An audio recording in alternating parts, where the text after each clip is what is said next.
అందరికీ నమస్కారం. రామచంద్రాపురం మండలం సీకేపల్లి పంచాయతీ, అటు రాయల చెరువు, ఇటు తిమ్మరాజపల్లి ఎన్ఆర్ కంపల్లి గ్రామస్తుల్లో ముఖ్యంగా అన్ని ఇండ్లు 90% మునిగిపోయింది ఒక సీకేపల్లి పంచాయతీ. దీనికి కారణం ఎప్పుడో రాయల కాలం నాటిలో ఆ రోజుల్లో కట్టిన చెరువు అని చెప్తారు మా పెద్దవాళ్ళు. అది నీటి ఆయకట్టకి ఓ బావి లాంటిది ఒకటి ఉండేది. అందులో వెళ్లే నీళ్లు పొలాలకని, ఆ తర్వాత కొంచెం మిట్ట భాగంలో 4 తూములు, ఒకటి గుర్రపుడు తూమని, ఇంకోటి కుక్కల గెండని, 2 నక్కల గెండని.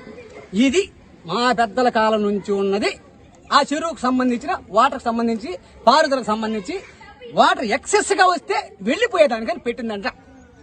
దాన్ని కొన్ని వందల సంవత్సరాల తర్వాత ఆ ప్రభుత్వమా ఈ ప్రభుత్వమా అనేది నాకు అనవసరం.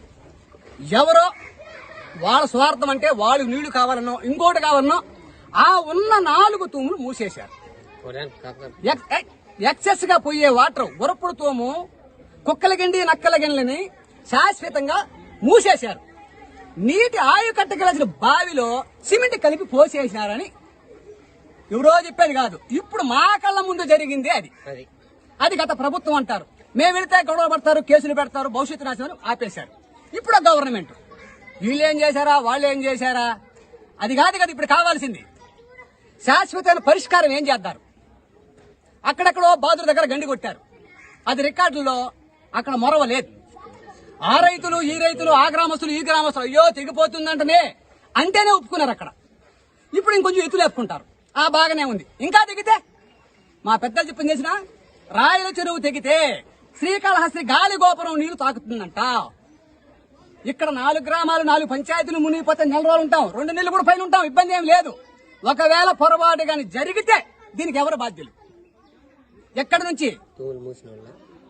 నుంచి ఎవడో స్వార్థపరులు 4 మూస్తే వ్యవస్థ ఏం చేస్తా ఉంది? మా విఆర్ఓ ఏం చేస్తున్నాడు? మా సెక్రటరీ ఏం చేస్తున్నాడు? ఇక్కడ నుంచి సీఎం దాకా ఏం చేస్తున్నారు? ఒక సెక్రటరీ లేదా మనకి, ప్రిన్సిపల్ సెక్రటరీ, ఒక ఇరిగేషన్ డిపార్ట్మెంట్ లేదా? ఎప్పుడు వాటర్ అవసరం, ఎంతవరకు అవసరం? రొమ్ముల దాకనా, ముక్కు దాకనా, కళ్ళు మూసిపోతుండే కూడా ఇప్పుడు కూడా మీరు ఎత్తుకోరా? ఎందుకండి ఎవరో 4 వచ్చారు, గేట్లు వేశారు, వాళ్ళు రాత్రులు పోయి తీశారు. ఎందుకు వేయడం? మీరంతా ఎందుకు మాకు? ఇంకా నాయకులు ఎందుకు? చదువుకుని ఉద్యోగాలు చేసి మీరెందుకు మాకు? ఇంకా మా బతుకుండి బతుకునేవా? మీరు వెళ్ళిపోండి, మేము కొట్టు చూస్తాం. తెగిపోతే వాళ్ళు పోతారు, మునిగిపోతే మేము పోతాం పైకి. అది కాదు కదా. చదువుకున్న వాళ్ళు, విద్యత ఉన్న వాళ్ళు, పెద్దలు ఇంత మంది చేరుకొని అందరూ నాటి చెరువు తెగిపోద్దంట. ఏం చేస్తారా ఇంతకాలం మీరు?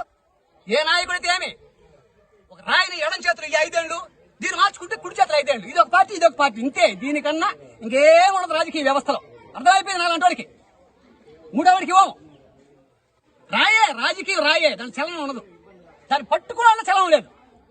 ఆ ప్రభుత్వం చేసింది, మరి ఈ ప్రభుత్వం చేసినట్టు వాళ్ళకేదో పోతారు, వాళ్ళ పని వాళ్ళు చూసుకుంటారు. ఇది ఎవరు చూస్తాడే?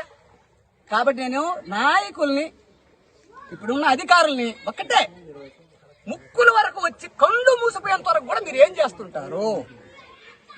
వాళ్ళు పట్టబద్దలు వేస్తే మునిగిపోతే దొంగతనంగా విడిపోయి తీసుకున్నారు తప్ప ఒక అధికారి గాని, ఒక నాయకుడు గాని దీనికి వచ్చి నేను చేసింది ఈ రోజు ఒక పూట బియ్యం పెట్టేస్తాము, ఒక 4 రోజులు ఆడుండండి, 4 పట్లు ఇచ్చేస్తాము. అంత అవసరం లేదు, అంత కంటి తుడుపు మాటలు అవసరం లేదు. చేస్తే శాశ్వత పరిష్కార మార్గం చూడండి. ఏది శాశ్వతం?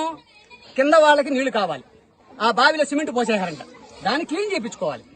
ఇప్పుడు ఉన్నది ఉన్నట్టుగా ఎంతో కొంత అంటే ఏదైనా మీకు వీలైతే ఆ గురపుడుతోము శాశ్వతంగా ఇనపరేకులు తీసేశారు అందరూ. ఇంక తెగిపోతుంది ఏమో అని వాళ్ళు ఒకరే తీశారు, ఇట్టుంటే అట్ట అని చెప్పేసి పై వాళ్ళు తీశారు, అది వేరే విషయం అయిపోయింది. గుర్రపుడుతోకి కాంక్రీట్ మారిగా పోసేసిన దిమ్మిని తీయగలగరా? ఆ దిమ్మిని కానీ తీస్తే ఏదో భగవంతుడి దయ వల్ల మీరు అన్నారే ఎక్కడ రాయలసీమ నుంచి కాళశివరక గ్రామాలన్నీ ఆ వాళ్ళందరూ బతికిపోయినట్టే. లేదనుకుంటే మాకేమే ఒక నెల కాకపోతే 2 నెలలు అడాన కుట్టలా ఉంటాం. పిల్ల పీసుకు గొడ్డు గోద జరిగితే పొరపాటికి ఎవడు బాధ్యత వహిస్తారు? రేపు ఎవరు ఇస్తారా బాధ్యత? పెద్ద పెద్ద డ్యాములు దిగిపోతున్నాయే, అక్కడికి వెళ్తారు. ఎందుకంటే అది లక్షల కోట్లు పెట్టే ఖర్చు కదా. పోలవరం ఎంత ఖర్చు? దాంతో పోల్చుకుంటే 1% లో 10% ఖర్చు పెట్టే మా రాయచూరు బాగుపడదా? మన చిత్తూరు వార్తలు మన వేటు న్యూస్లో డౌన్లోడ్ వేటు న్యూస్ యాప్.